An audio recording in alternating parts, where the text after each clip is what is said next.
First of all అసలు చిన్నపిల్లల్లో కంటి సమస్యలు ప్రెగ్నెన్సీ నుంచే సంభవిస్తాయా, కంజెనిటల్గా వస్తాయా, ఎలా అంటే పేరెంట్స్ నుంచి వచ్చి అలా వచ్చే ఉంటాయా, లేక ఇంజరీ వల్ల అవుతాయా, లేక కొంత అబ్యూజ్ వల్ల న్యూట్రిషన్ లేకపోవడం వల్ల వస్తాయా? Whatever you asked, all can be a reason for pediatric eye vision abnormalities. Right.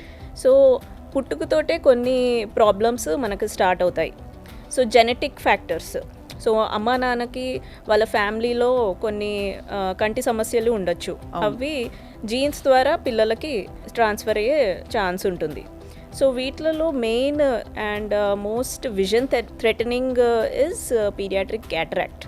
అబ్బో. సో యూజువలీ క్యాటరాక్ట్స్ ఆర్ శుక్లాలు అంటాము. సో మనం ఏమనుకుంటాము, పెద్దవాళ్ళలో వచ్చే కంటి ప్రాబ్లం అని అనుకుంటాం. అవును. కానీ అందరికీ తెలియదు ఏంటంటే పీడియాట్రిక్ క్యాటరాక్ట్ అనేది ఏ ఏజ్లో అయినా రావచ్చు.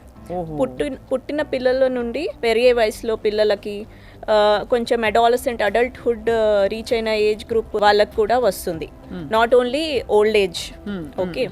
సో పుట్టుకతోటి వచ్చే ఈ పీడియాట్రిక్ క్యాటరాక్ట్స్ అనేవి main most common reason genetic ఉంటుంది. ఓకే. అండ్ అదర్ రీజన్స్ ఏమంటే మెటబాలిక్ డిజార్డర్స్. ఓకే. అంటే మెటబాలిక్ కండిషన్ తోటి ఎప్పుడైనా బిడ్డ పుట్టాడు అనుకోండి, అటువంటి కొన్ని కేసెస్లో క్యాటరాక్ట్స్ రావచ్చు.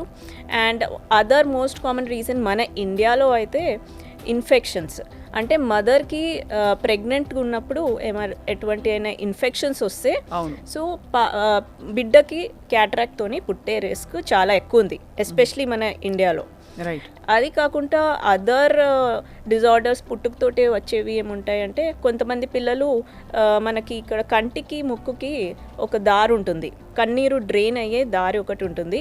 కొంతమంది పిల్లలు ఈ దారి బ్లాక్ తోటి పుడతారనమాట. So continuous watering, repeated infections ఇటువంటివి వస్తూ ఉంటాయి. Lacrimal gland.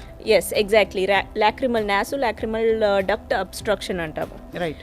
సో ఈ అబ్స్ట్రక్షన్ తోటి కొంతమంది పిల్లలు పుడతారు.